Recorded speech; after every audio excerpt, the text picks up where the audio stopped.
जुन्नर तालुका पर्यटन तालुका झाल्यामुळे तसेच सध्या घाटमाथ्यावर जोरदार पाऊस असून त्या ठिकाणी पाण्याचे धबधबे निर्माण झाले असल्याने अनेक पर्यटक नाणेघाट, दाऱ्याघाट, आंबेहातवीज या ठिकाणी पर्यटनासाठी येत असतात. परंतु पर्यटनासाठी येत असताना अनेक तरुण सोबत मद्य घेऊन पर्यटनाच्या ठिकाणी हुल्लडबाजी करून त्या ठिकाणी आलेल्या पर्यटकांबरोबर भांडणं होतात. अशा विपरीत घटना घडू नयेत यासाठी जुन्नर पोलीस स्टेशनच्या वतीनं जुन्नर आपटाळे रोडवर पोलीस कर्मचारी येणाऱ्या प्रत्येक वाहनाची तपासणी करून ड्रिंक अँड ड्राईव्ह तसेच वाहनामध्ये काही मद्य आहे का याची तपासणी करून वाहनं सोडण्यात येत आहे. दरम्यान पर्यटकांनी पर्यटनाचा आनंद घेताना स्वतःची आणि सोबत असणाऱ्या प्रत्येकाची काळजी घेऊन पर्यटन करावं असं आवाहन करण्यात आलंय.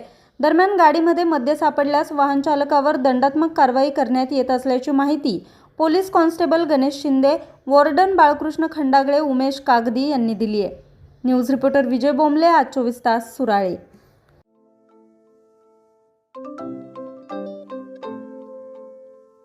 नवनवीन आणि ताज्या घडामोडींसाठी आज 24 तास सबस्क्राईब करा.